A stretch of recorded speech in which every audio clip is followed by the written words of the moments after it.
আপনারা দেখছেন শিরোনাম update, powered by Misba agro product, Arambagh, Hooghly.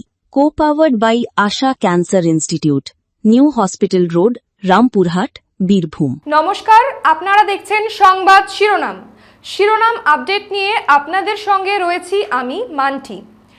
দুর্নীতি নিয়ে এখন বাংলার রাজনীতি তোলপাড়। বাংলার বিনোদন জগতও ব্যতিক্রম নয়। একদিকে 100 কোটির বেনামি সম্পত্তি আর তোলাবাজির বিস্ফোরক অভিযোগ, অন্যদিকে প্রখ্যাত কীর্তনিয়া তথা প্রাক্তন তৃণমূল বিধায়ককে পুলিশের 6 ঘন্টা টানা জেরা। হ্যাঁ, আমরা কথা বলছি বিধাননগর পুর নিগমের প্রাক্তন কাউন্সিলর তথা অভিষেক ঘনিষ্ঠ দেবরাজ চক্রবর্তী এবং তার স্ত্রী প্রাক্তন বিধায়ক অদিতি মুন্সিকে নিয়ে। এই দেবরাজ চক্রবর্তীর বিরুদ্ধে ওঠা অভিযোগের তালিকাটা বেশ লম্বা আর গুরুতর। তোলাবাজি, সিন্ডিকেট, আয়ের সঙ্গে অসঙ্গতিপূর্ণ সম্পত্তি, সন্দেহজনক আর্থিক লেনদেন, হলফনামায় মিথ্যা তথ্য, এসব তো রয়েছেই। তার পাশাপাশি 2011 সালের নির্বাচনের পর বাগুইআটির এক বিজেপি কর্মীকে মানসিক নির্যাতনের প্ররোচনা দেওয়ায় সেই মামলাটি পুলিশ নতুন করে খতিয়ে দেখছে। গ্রেফতারি এড়াতে রীতিমতো পালিয়ে বেড়াচ্ছিলেন করিতকম্মা এই যুব তৃণমূল নেতা, কিন্তু পুলিশ প্রশাসনের হাত থেকে তিনি নিস্তার পেলেন না। ইতিমধ্যেই পুরুলিয়ার অযোধ্যা পাহাড় থেকে গ্রেফতার হয়েছেন তিনি। আর এই গ্রেফতারির পর রীতিমতো সুর ছড়িয়েছেন শাসক দল। নির্বাচনের ঠিক আগে অদিতি বলেছিলেন হিন্দু মতে বিয়ে হয়েছে তার, স্বামী জেলে গেলে তিনিও যাবেন। কিন্তু দেবরাজ চক্রবর্তীর গ্রেফতারির পর তিনি এখন কোথায়? এই প্রসঙ্গে বিজেপি নেতা তথা আইনজীবী এবং রাজারহাট গোপালপুর কেন্দ্রের বিধায়ক তরুণজ্যোতি তিওয়ারির তীব্র কটাক্ষ করেছেন। অদিতি মুন্সি যখন বলেইছিলেন স্বামী জেলে গেলে তিনিও যাবেন, তাহলে আদালতে আগাম জামিন কেন করতে গেলেন অদিতি? প্রশ্ন তরুণজ্যোতির। তিনি আরও দাবি করেন যে দীর্ঘদিন ধরে যে সমস্ত ছেলে মেয়ে চাকরি চুরি হয়েছে বলে রাস্তায় বসে কেঁদেছেন, তারা আজ কিছুটা হলেও শান্তি পাবেন।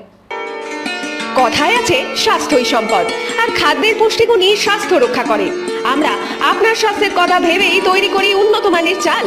আমাদের উৎপন্ন বিভিন্ন মানের চাল, যেমন গোবিন্দভোগ চাল, সাদা গোবিন্দভোগ চাল, ব্রিহি চাল, স্বর্ণা চাল প্রভৃতি রান্নার প্রয়োজনীয়তায় এবং আপনাদের স্বাদের পরিতৃপ্তিও নিয়ে আসে। আপনাদের প্রয়োজনে আজই যোগাযোগ করুন হাজরা হাস্কিং মিল, গ্রাম মির্জাপুর, পোস্ট শ্যামসুন্দর, PS রায়না, পূর্ব বর্ধমান।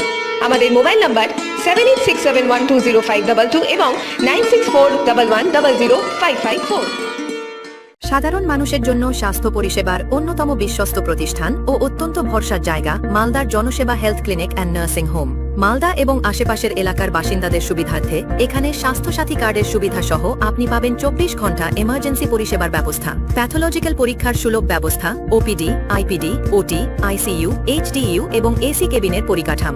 আমাদের ঠিকানা NH 34, গাবগাছি, যদুপুর, মালদা 731103। যোগাযোগ 9614297899/994229/0351222204335। আপনারা দেখছেন শিরোনাম update, powered by Misba agro product, Arambagh, Hooghly. Co-powered by Asha cancer institute, new hospital road, Rampurhat, Birbhum. তবে এই গোটা ঘটনায় সবচেয়ে বড় প্রশ্নটা কিন্তু অন্য জায়গায়। যে সিন্ডিকেট রাজ, যে বেনামি সম্পত্তি বা তোলাবাজির অভিযোগ দিনের আলোর মতো পরিষ্কার হচ্ছে, যে বিশাল টাকার পাহাড় বানিয়েছিলেন এসব তৃণমূল আশ্রিত নেতা মন্ত্রীরা, তা দীর্ঘ এতগুলো বছর কেন আড়ালে রয়ে গেল? সেই সময় কেন পুলিশ বা তদন্তকারী সংস্থা এদের বিরুদ্ধে কোনো পদক্ষেপ নেয়নি? পুলিশ প্রশাসন সবই তো তখন প্রাক্তন তৃণমূল সুপ্রিমোর চটি চাটা ছিল বললে খুব একটা ভুল হবে না। আজ পশ্চিমবঙ্গে ক্ষমতার হাত বদল হয়েছে, এসেছে নতুন সরকার, আর এরপরই দেখা যাচ্ছে একের পর এক রাঘব বোয়াল পুলিশের জালে ধরা পড়ছে। পুরনো ফাইল খুলছে এবং দুর্নীতির মামলাগুলো দ্রুত গতিতে এগোচ্ছে। এটা কি সত্যি আইনের নিরপেক্ষ জয়, নাকি রাজনৈতিক পালাবদল? না হলে এই 100 কোটির সিন্ডিকেট এবং তোলাবাজির কাহিনী অন্তরালেই থেকে যেত। প্রশাসন কি সত্যিই স্বাধীনভাবে কাজ করছে, নাকি ক্ষমতার চাবিকাঠি বদলাতেই তারাও সব বদলে ফেলেছে? এই প্রশ্ন যখন জনমানসে উঠতে শুরু করেছে, তখন একটা বিরাট অংশই মনে করছে যেহেতু রাজ্যের স্বরাষ্ট্রমন্ত্রী ছিলেন অভিষেকের পিসি মমতা আর দেবরাজ ছিলেন অভিষেক ঘনিষ্ঠ, তাই তার বিরুদ্ধে কোনো অভিযোগ নেওয়ার সাহস সেই সময়ের চটিচাটা পুলিশের একটা অংশই দেখাতে পারত না। এবিপি আনন্দর একটি অনুষ্ঠানে বিধায়ক ও বিজেপি নেতা এবং আইনজীবী তরুণজ্যোতি তিওয়ারির বর্ণনায় এক মর্মান্তিক কাহিনী শুনলে আপনারও চোখে জল চলে আসবে। ভাইয়ের নাম প্রসেনজিৎ, 2021-এর বাচ্চা ছেলে, ফুটফুটে ছেলে, বাচ্চা ছেলে মানে অ্যাডাল্ট অবভিয়াসলি, ফুটফুটে ছেলে, পার্টির কর্মী। সে তার দোষ ছিল 2021-এ বিজেপি করতো। তার মা গৃহ পরিচারিকার কাজ করেন, তার বাবা হচ্ছে প্যারালাইসিস রোগী, বাড়িতেই থাকেন। তো ছেলেটা বিজেপি কেন করতো? ওকে মারতে আসবে আমার খবর পেয়েছিলাম, সেটাকে সরিয়ে দিয়েছিলাম। দিয়ে বাড়িতে ঢোকে, তখন অবস্থা কি ছিল তোমরা জানো, 21-এ বাড়িতে ঢোকে মাকে পিটায়, মুখ ফুক ফাটিয়ে দেয়। বাবা প্যারালাইসিস, বাবাকেও ছাড়েনি, বাবাকেও পিটায়। বেরোনোর পর বলে যে তোদেরকে মেরে নিয়েছি, তোদের ছেলেকে আর কিছু করবো না, নিয়ে আয়। মা বলে রক্তাক্ত অবস্থা, ছেলেকে কিছু করবেন না তো? আমার এক ছেলে। বলেন না, দেড় ভাইয়ের লোকজন।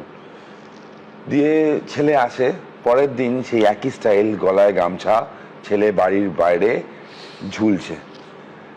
প্রচারে যখন আমি প্রচারে যখন আমি গেলাম, কাকিমার সাথে যখন দেখা করলাম, কাকিমার সেই মুখ দিয়ে আওয়াজ বেরোচ্ছে না। ওনার হাজব্যান্ডও মারা গেছিলো পুত্র শোকে, কোভিডের সময় মারা গেছিলো। কোভিডে যখন ভ্যাকসিন আনতে গেছিলো কাকিমা, তার আগে অভিযোগটা দেবরাজের নামে করেছিল।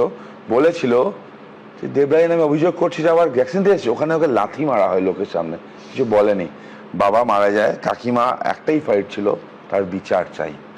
গেলাম যখন কাকিমা জড়িয়ে ধরে যে কান্না, ওই কান্না আমি ভুলিনি। মানুষ কতটা নৃশংস হলে তবে এমন কাজ করতে পারে? আপনাদের কি মনে হয়? কমেন্ট বক্সে মতামত জানান। আর লাইক, শেয়ার, সাবস্ক্রাইব করতে ভুলবেন না। আজ শিরোনাম আপডেট এ পর্যন্তই। দেখতে থাকুন সংবাদ শিরোনাম। আপনারা দেখছেন শিরোনাম update, powered by Misba agro product, Arambagh, Hooghly. Co powered by Asha cancer institute, new hospital road, Rampurhat, Birbhum.